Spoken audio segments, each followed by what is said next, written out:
So here we are once again, spotting unconscious moments day. Who's excited about today? Okay.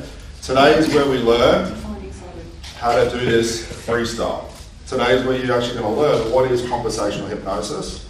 And for some of you, I know Annette, you've been around for a long time, Joan as well, I'm going to show you what real conversational hypnosis is. Okay, so let's put a contrast to what we're doing in comparison to what we've done in the past and other programs you may have done.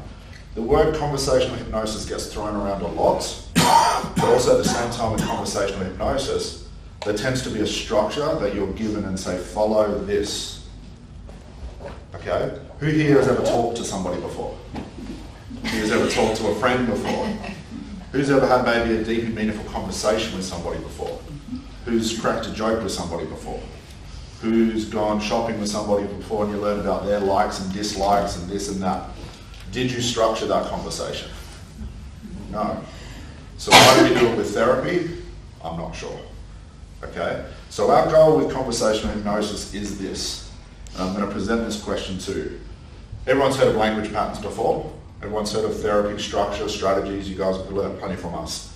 What is the purpose of something like a language pattern? So whether it's an Ericksonian thing, it's a confusion thing, it could be an NLP thing, a coaching thing. What is the purpose? To influence somebody. To influence somebody, okay? Now I've stated that to influence somebody, essentially the way we look at it is to close the conscious mind and directly speak to the unconscious. That's influence, as we could take it. But what's more of interest to me, where the industry tends to go on the opposite, is we're given all these language patterns to master. Because we're convinced that certain words put in certain places inside of a sentence, you ultimately have mind control over somebody. And that can be the case sometimes. What's of more interest to me and what we're going to do today is we're going to look at the principles that make all language patterns work, then you never have to use them. What does this mean for you? You don't have to memorize anything. You don't have to create flashcards to look at. You don't have to remember a certain pattern for this type of language, for that type of language, for this type of client, for this type of ailment or affliction. I want to make everything you say hypnotic. Wouldn't that be easier? Because just like you talk to your friends and you influence them, you're not using hypnosis at those points. You're not using any therapy. But you could also admit you've talked to people before, they've broken down in front of you and then looked at you and said, wow, I feel better about something. Why? Because you were just there. You weren't thinking about what to say. You were just there. So the structure of a language pattern, you're already doing it, just without the language. Now the reason I think this is important and takes you guys to a bigger level or a higher level as a therapist is because I've stated all along, everybody's a therapist. Everyone's done this language pattern, this program, that and this, and it's getting so much easier to get caught nowadays. Has anyone been caught using a language pattern before? Okay? If you want to feel what it feels like to be very awkward, do it. Has anyone been caught trying to have rapport with somebody before? Okay? It's awkward because everybody knows what you're doing right now. So our goal with this training is after, especially this day, is for other therapists maybe to look in or other people to look into your conversation saying, hang on, that looks like trance. Where were the language patterns? Where were the structure?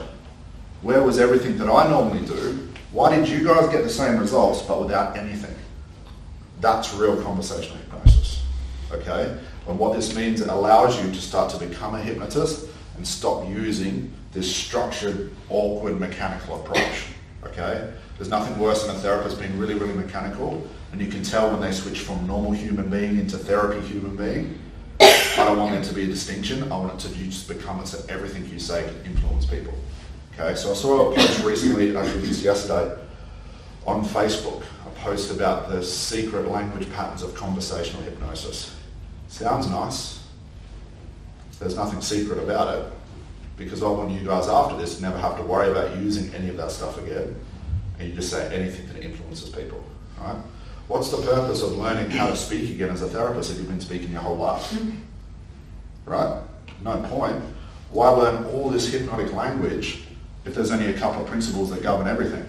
There's only about 6 or 7 principles that govern the most advanced strategies in hypnosis, from language patterns to the therapy, to the breakthrough, to the coaching thing, to all this. It's only about 6 or 7 different principles.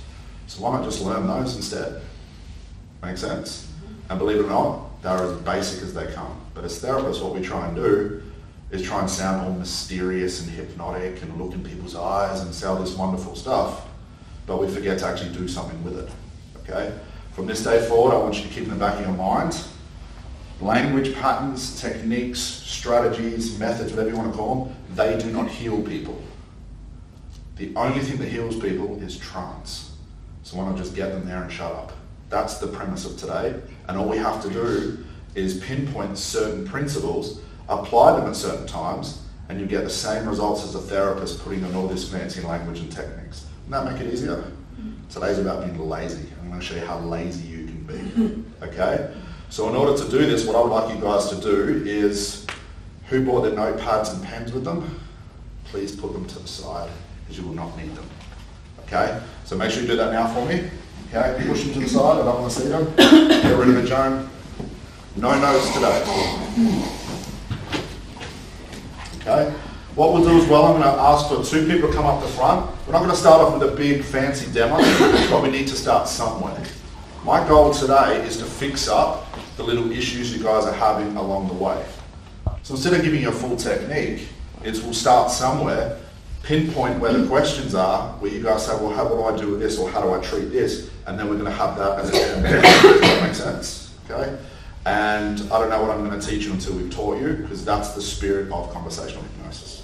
Okay? So what I get you to do, I need 2 people to come up the front with me. Deb, Taz, fantastic. Give them a round of applause, guys. What I get you guys to do, spread yourselves out, come closer, just mindful of the camera as well. Deb, this will be your seat. Okay, Taz, do you want to bring that somewhere?